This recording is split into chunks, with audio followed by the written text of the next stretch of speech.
Are you having a hard time figuring out what to get Dad for Father's Day? You should check out Row 1 Brand's Vintage Pictorum Gallery. They have America's best sports art. With over 7,200 historic sports prints, you're assured to find something unique for Dad this Father's Day. Instead of a boring old tie, get him a historic baseball photo taken by Henry High Sandham at the historic Polo Grounds Stadium in New York City during the 1894 Temple Cup. Or, if he's an NFL buff, check out the 1963 vintage NFL poster. These are so good looking that you'll be amazed how they turn out. Shop now at sportshistorynetwork.com/row1 and save 15% off your order. On November 23rd, 1986, WWF World Champion Hulk Hogan pinned Paul Orndorff with a leg drop. On the same day, the NFL's most infamous body slam rocked the world. It's Hulkamania, brother! And this Hulk is known for some pretty famous body slams himself. By far, the most famous occurred about 4 months later in the then home of the Detroit Lions, the Pontiac Silverdome. The Hulkster hoisted Andre the Giant and slammed the eighth wonder of the world to the mat. In the same building, Packers and Bears defenses slammed Lions quarterbacks into the turf on a yearly basis. But one of the most infamous NFL body slams didn't happen in the Silverdome. It occurred between the league's most storied rivalry at legendary Soldier Field. Welcome to the Football History Dude podcast, where each episode is a journey back in time to learn about the rich history of the NFL. Your host is Arnie Chapman. Football is his passion, and he wants you to come along with him to explore the yesteryear of the gridiron. So hop on board his DeLorean, and let's get this baby up to 88 miles per hour. Great Scott! This time as we step off the DeLorean, the date is September 5th, 2019, and we're in Chicago, Illinois at Soldier Field. It's 8:21 p.m. Eastern Standard Time, and fans around the nation are tuning in to NBC. The reason for this is because this is the 100th regular season kickoff of the NFL, and it's officially kicked off just about a minute ago. The Chicago Bears are hosting the Green Bay Packers, which marks the 199th time that the Bears and Packers will play each other, the greatest and longest standing NFL rivalry in NFL history. Later this year, they're going to fight each other for the 200th time. I mean, what better way to start the 100th season of the NFL than with this long-standing bitter rivalry? And the season is so important that this is the first time that the defending Super Bowl champions are not even going to play in the season opener. It hasn't happened like this since 2003, which shows you the NFL is really pushing for NFL 100, the 100th season of the NFL. Let's get this thing rolling. And the all-time record between the Packers and Bears is just about as close as it gets.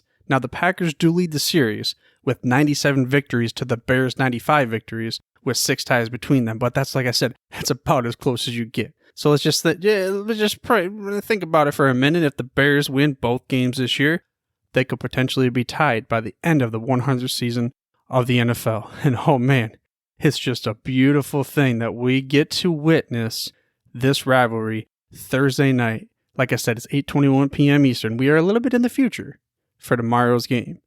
But how do we get here? Where did this rivalry start? What was the first time they ever played against each other? Well, we're going to take that DeLorean back to November 27th, 1921 in the same city, but it's a different stadium. You see, when they first played, the Chicago Bears that is, they played at Wrigley Field. This is where the Bears would play for 50 years. And if you recall, Halas wanted to call them the Bears because they played in the same field as the Chicago Cubs at Wrigley Field, but the Cubs are like smaller compared to football players, so we got to call ourselves the Bears. But that game on November 27th, 1921, marked the first time where legendary coach George Halas would lead the Chicago Bears and take on the curly Lambeau-led Green Bay Packers. I mean, this is so long ago, this is only the second season of the NFL. Nobody in their minds, their rightful minds that is, could have even imagined what the league would turn into today. Sure, they had dreams and hopes and everything, but the crazy thing is, it has turned into America's favorite sport. But back then, back in 1921, they were just holding on the hopes of even not shutting the doors down, being able to just pay their players and pay their employees and things like that. So here's another reason to give you about how long ago it was. In 1921, the Chicago Bears were not called the Bears. They're actually still called the Chicago Staleys, known previously the year as the Decatur Staleys. This was that whole deal where they moved from Decatur to Chicago under Halas' name, and it was just, you got to keep them as the Decatur Staleys for one more year, and then you can change them to whatever name you want there in Chicago. But 1921 also was important for the Green Bay Packers, because this was the first season for the Packers. John Clare of the Acme Packing Company was the owner, and the NFL didn't technically even exist at this time. Well, think about this. Okay, so yeah, sure, the league existed, and it was the second season of the league, but originally, the league was known as the American Professional Football Association. They wouldn't even change to the National Football League until 1922. So we're talking the first game ever, technically between the Bears and the Packers, was under the moniker of the American Professional Football Association. And at the end of the 1921 season, the Staleys would end up winning their first championship. Well, they were known as the Bears later on, right? Let's not forget about that. The Staleys, the first time, 1921, they had a 9-1-1 record. But it wasn't a championship game, because at the time, they only compared them to what your record was at the end of the year. And here's another weird thing, though. You see, the Staleys played 11 games. The Packers' record in their first season was only 3-2-1. So remember this. Scheduling came later. I mean, we're talking 11 games versus 6 total play games. It just, nothing made sense. That's why later on, we would end up having the first playoff game. But that wouldn't occur until 1932. And it wasn't even playing that way. We had that game, the Bears, we had them in that stadium, whatever, and they all like, we got this tied record. Let's make some more money. Let's play a playoff game. And then the first planned championship game comes in 1933 season. And oh yeah, by the way, the Bears won both of those games. So we're going with this theme here of at the early stages of the NFL. The Bears and the Packers. Not only were they some juggernauts, but they were extremely important to the growth and for the NFL to even just be able to live and survive, to be able to be in its 100th season today, tonight. Well, if you're living on my DeLorean, that is. Really, technically, it's tomorrow night by the time this episode releases. But like I said, the Packers were part of this whole, dominance at the beginning, but they weren't really that dominant compared to the Bears. They didn't even win their first championship until 1929. Technically, they were undefeated that year with 12 wins, no losses, and a tie. However, that doesn't mean that they had all victories. Again, they didn't have a playoff game. They were just ruled the champion because of the record. Speaking of championships, in the entire 100 seasons of the NFL, well, starting now, 99 total, previously, Green Bay has the most NFL championships in all of those seasons. Green Bay Packers have 13 total championships, and the Bears have the second most with 9. And we talked about this last week, but the NFL history, an entire history of the NFL, only 3 coaches have 6 championships. Bill Belichick just got his last year, but the other 2 are these 2 gentlemen we're talking about that started this rivalry and helped build the beginnings and the foundation of the NFL, Curly Lambeau and George Halas, the Packers and the Bears, the most storied rivalry in NFL history. But side note, speaking of these 6 championships together, well, 12 total, but 6 amongst each of them, Curly got all of his while they were both in the league. Of course, because Curly had to be one of them, only one of them had to be in the league later on. George Halas outlasted as far as coaching goes, so George got his later on. But no matter the records, no matter the championships, no matter anything else that you have to say, these are 2 gentlemen and 2 storied franchises that built the league together. Sure, there was other teams involved, of course, and the Giants were extremely important at the beginning, but these were 2 giants of men, not to use the pun, the New York Giants, but they were hugely important for the foundation of the NFL as we know it today. I mean, just see their name. On the Packers Stadium, we have Lambeau Field. Pro Football Hall of Fame, the address is George Halas Drive. So these are 2 legends synonymous with the NFL Shield and NFL 100 that we are celebrating this year. And it was a great rivalry between the teams, but also it was a great rivalry between the 2 coaches. It was known that they had not necessarily a strong distaste for each other, but it was that competitive spirit, and they always were trying to bite at each other's teeth. But that wasn't really the whole story, because even though they had this huge rivalry, they both helped each other out when they needed it, because they knew it was for the good of the league. Kind of like how military units, they have like just throw it at random, they got the Navy guys and the Marines, and they might be bickering with each other, but of course, at the end of the day, they are after the ultimate enemy, to keep America surviving. And then the players from offensive teams and defensive teams, or players or family members, really anything in life. Sure, there may be rivalries, but at the end of the day, it's the teamwork. It's to be able to make something great come out of what is the rivalry that we have. And it's easily argued that George Halas and Curly Lambeau and their rivalry was what set the foundation of the NFL, like I've been saying, but also what saved the NFL from going extinct. But going extinct was something that happened to the Packers for just a brief moment almost, because in 1922, January 1922 at a league meeting, they were kicked out of the league. The reason was because they had, it was known that they were using college players under assumed names, which is a no-no back in the day. I mean, it's a no-no now. You can't just play college players and pay them because then they lose their ineligibility or their eligibility, all that kind of stuff.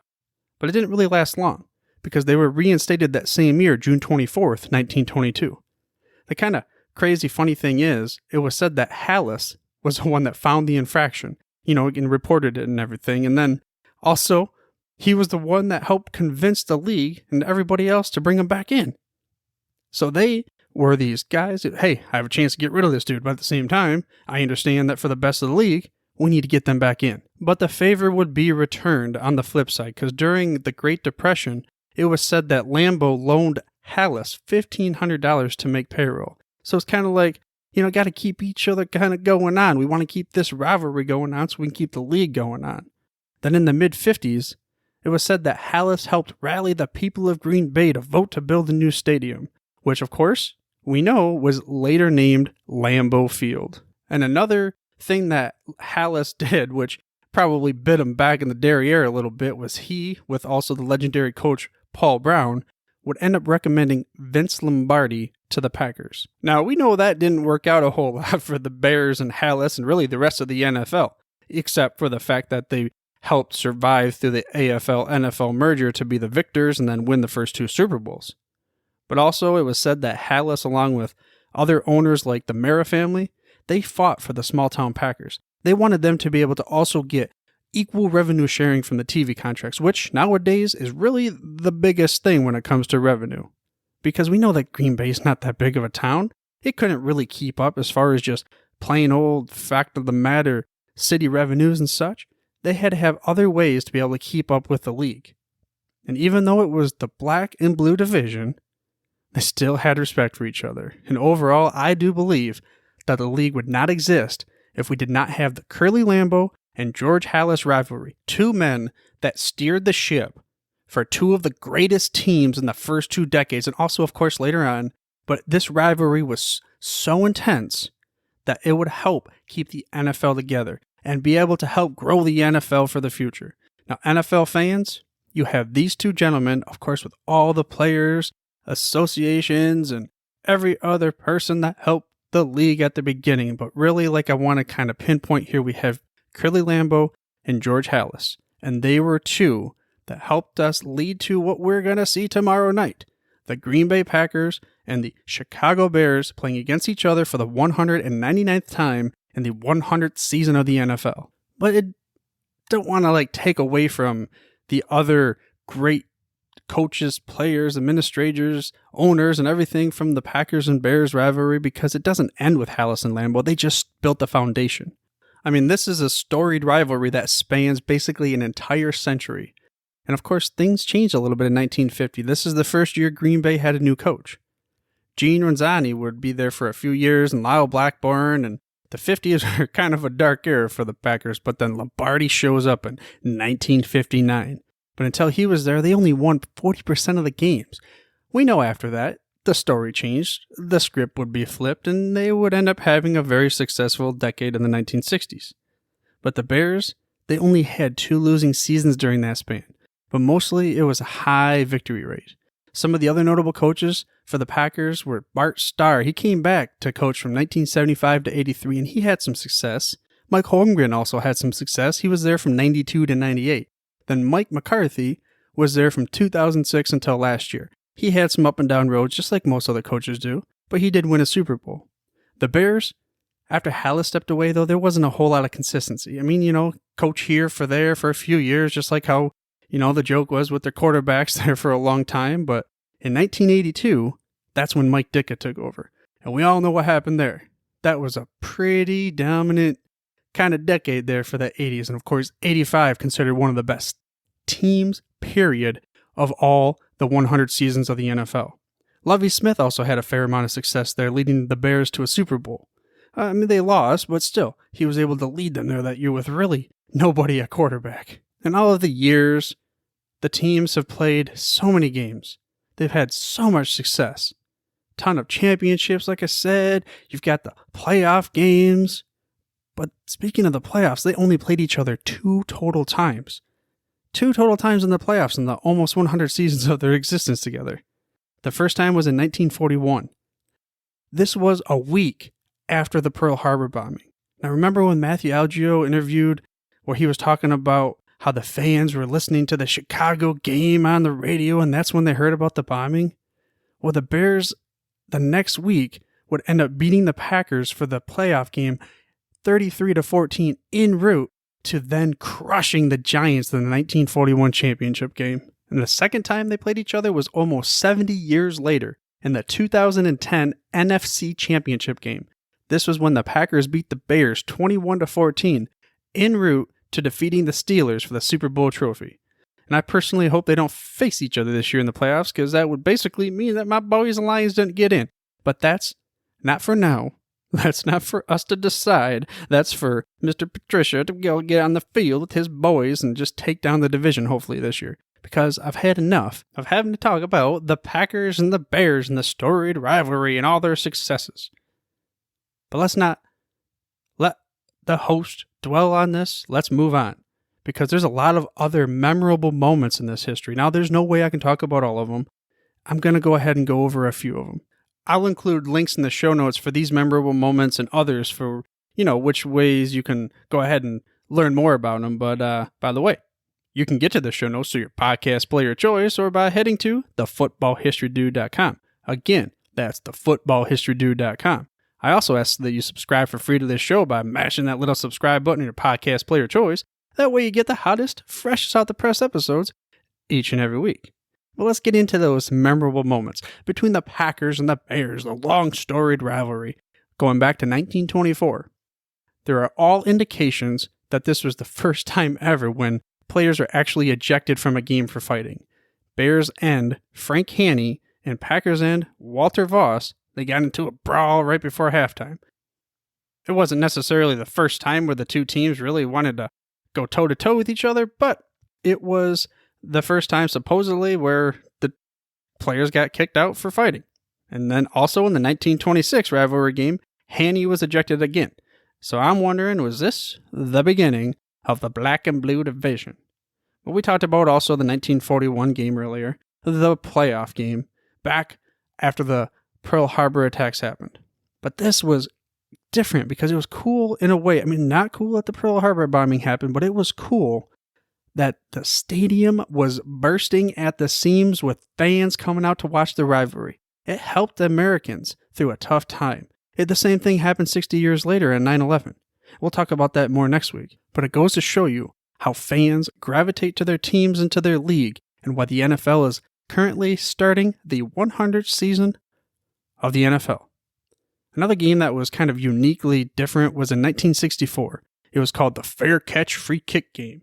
So they kick the ball to you, you wave your hand up there, you fair catch it, and then immediately right after, you declare you're going to try a free kick is what it's called.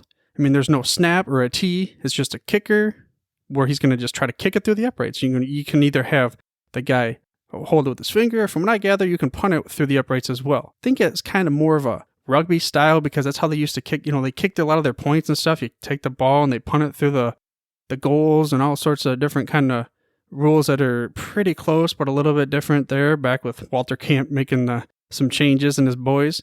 And supposedly in this game, Lambeau invoked the rule and everybody was confused. So Bart Starr, he held the ball. Paul Hornung, he kicked it. And it was to much dismay or surprise of everybody else. He kicked it and made a 52-yard field goal. And it was a little bit harder to research those because didn't like give me exacts, but I found other places where Curly Lambeau had such a kickback in the 1921 season, supposedly the first successful attempt in a regular season game. I'm not for sure. It seemed like it. I mean, hey, it would make sense, 1921's a second season. But it'd be cool to think, for sure, if that was, Curly Lambeau, talking about this storied rivalry, was the first to successfully kick and make this weird, different kind of rule in a Packers game. Another goofy kind of play, I guess you could call it, that was unique and different, and it involved the kicker again, was 1980, Chester Markle. I mean, this guy, he looked like he was straight out of an army movie back in the day where he had his, black sunglasses. No, it wasn't sunglasses. It was like regular glasses with the black rim, and he only had one bar. He just looked like he was just fresh out of boot camp, and he was just, it was different, man. You go back and watch the video in the show notes. So the 1980 overtime game. They're tied at 6-6. It's a short field goal attempt. It was only 20-yard line where the ball was being snapped from. So they snapped the ball. It's blocked. Now, when it blocks, it ran back into his, they blocked it and it went into Chester's chest. Well, that wasn't on purpose. It went into Chester's chest and he grabbed the ball and he ran around the end for a touchdown. I mean, it was just crazy. It was just something that nobody really saw coming, and it was one of those other moments that sticks out in Packers-Bears history. And another moment that sticks out was in 1985.